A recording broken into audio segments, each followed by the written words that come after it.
అందరికీ నమస్కారం. పొలంనేరు పుర ప్రజలందరికీ మా గంగంగుడి కమిటీ తరఫున నమస్కారాలు తెలియజేస్తున్నాను. ఈ నెల 30వ తేదీ మన అంగరంగ వైభోగంగా జరిగే పొలంనేరు శ్రీ తిరుపతి గంగమ్మ జాతరకి ప్రతి ఊరు ఆహ్వానితులే. అలాగే ఈ 26వ తేదీ మన గ్రామ పెద్దల్ని పార్టీలకు అతీతంగా ఉదయం 10 గంటలకు మొత్తము ఈ గంగంగుడిలో మీటింగ్ జరుగుతుంది. దయచేసి ప్రతి ఒక్కరూ దాంట్లో పాల్గొనవలసిందిగా వాళ్ళ సూచనలు ఇవ్వాల్సిందిగా కోరుతున్నాము. అలాగే రేపు గుడిని అమ్మవారి సంప్రోక్షణ జరుగుతుంది. ఎందుకంటే పసుపు నీళ్ళతో అమ్మవారి గుడిని కడగడం ఆనవాయితీగా వస్తుంది కాబట్టి ఆ కార్యక్రమాన్ని రేపు పెట్టుకున్నాం కాబట్టి రేపు దయచేసి ప్రతి ఒక్కరు రావాల్సిందిగా ఇదే మా ఆహ్వానం తెలుపుతూ మా గంగంగుడి కమిటీ తరఫున ప్రతి ఒక్కరికి నమస్కారాలు తెలియజేస్తున్నాను. అందరికీ నమస్కారం. పొలంనేరు మరియు పరిసర గ్రామ ప్రజలందరికీ కూడా ప్రతి ఏటా ఆనవాయితీగా ఎంతో చరిత్ర కలిగినటువంటి శ్రీ శ్రీ శ్రీ తిరుపతి గంగమ్మ జాతర మనం కొన్ని ఏళ్ళు పల్లవ రాజుల కారణంగా ఈ రోజు వరకు కూడా అత్యంత వైభవంగా కనీ విని ఎరుగున రీతిలో త్రివేణి సంగమమైనటువంటి ఈ పొలంనేరులో అటు ఇటు ఆంధ్రాలోనే కాకుండా అటు కర్ణాటక ఇటు తమిళనాడు కూడా పెద్ద ఎత్తున ప్రతి ఏటా జరిగే ఈ మహోన్నత కార్యక్రమానికి మా కూటమి ప్రభుత్వం వచ్చిన తర్వాత గౌరవ శాసనసభ్యులు గారు అమర్నాథ్ రెడ్డి గారి ఆధ్వర్యంలో ఇక్కడ గంగమ్మ గుడి చైర్మన్ అయినటువంటి శ్రీధర్ నాయక్ గారు వారు పాలక వర్గాన్ని కూడా ప్రతి ఒక్కరికి శుభాకాంక్షలు తెలియజేస్తూ అదేవిధంగా ఈ రోజు ఏ విధంగా చేద్దామనేసి కొంతమంది పెద్దలు పాలక వర్గంతో చర్చించడం జరిగింది.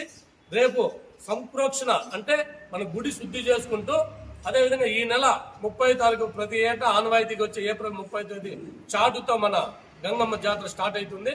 దానికి ముందు కూడా ఒక 26వ తేదీ ఆదివారం ఉదయం 10 గంటలకు ఇక్కడ గంగమ్మ గుడిలోనే పుర ప్రజలకు పరిసర ప్రాంతాలకు రాజకీయాల అతీతంగా కులమతాలకు అతీతంగా ప్రతి ఒక్కరూ కూడా పాల్గొని వాళ్ళకి కావాల్సిన మన సలహాలు సూచనలు ఇచ్చి ప్రతి ఒక్కరూ ఇక్కడెక్కడా కూడా ఎవరు కూడా దేనికి పోకుండా ప్రతి ఒక్కరు విధిగా భావించి ఈ గంగమ్మ జాతరను అత్యంత అంగరంగ వైభవంగా చేయాలని ప్రతి ఒక్కరికి విన్నవించుకుంటూ అదేవిధంగా ఏమైతే మనకంతా తెలిసిందే మేలో 14వ తేదీ రాత్రి శిరస్సు మెరుగు ఉంటుంది, 15వ తేదీ విశ్వరూప దర్శనము, 16వ తేదీ జలది. ఆ విధంగా ప్రతి ఏటా ఈ ఏట కూడా అమ్మవారి చల్లని ఆశీస్సులు అందరికీ ఉండాలని వాళ్ళ పాలక వర్గం అంతా కూడా జాతరను అత్యంత వైభవంగా జరపాలని పరిసర ప్రాంతాలే కాదు ఈ భారతదేశంలో ప్రతి ఒక్కరు కూడా అమ్మవారి చల్లని చూపులతో ఆయురారోగ్యాలు అష్టైశ్వర్యాలు సిరి సంపదలు మంచి ధాన్యాలు పంటలంతా పండాలని అందరికీ అవన్నీ కూడా చల్లగా ప్రతి కుటుంబానికి దేవుడు చూడాలని కోరుకుంటూ ప్రతి ఒక్కరూ విధిగా భావించి అందరూ పాల్గొని జాతరను అత్యంత వైభవంగా నిర్వహిస్తాను ప్రతి ఒక్కరు తెలియజేసుకుంటున్నాం.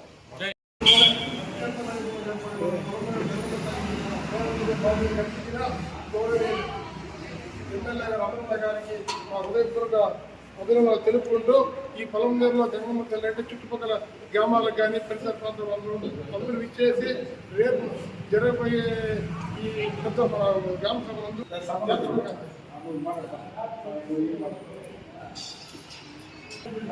అందరికీ నమస్కారం. ఈరోజు గంగమ్మ గుడి గురించి రేపు ఏం చేయాలనేసి పెద్దలందరూ చేరి మాట్లాడడం జరిగింది. గౌరవనీయులు మన అమరన్న గారు ఏం చెప్పారంటే కుల సంఘాలు ఏ కుల సంఘం కూడా డిసప్పాయింట్ చేయకుండా అందరినీ కలుపుకొని కొంతమంది పాపం పేరు రాలేదనేసి చెప్పడం కూడా లాస్ట్ టైం జరిగింది.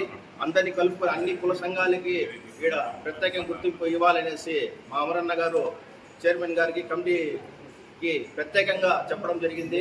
కాబట్టి వాళ్ళది కూడా కోటన్న గారి దగ్గర డైరీ ఉంది. అందరి పేర్లు ఈసారి రాసుకొని ఏ ఒక్కరిని డిసప్పాయింట్ లేకుండా అన్ని కుల సంఘాలకి న్యాయం జరిగే మరి పండగని రంగరంగ వైభవంగా చేస్తామనేసి తెలియజేసుకుంటూ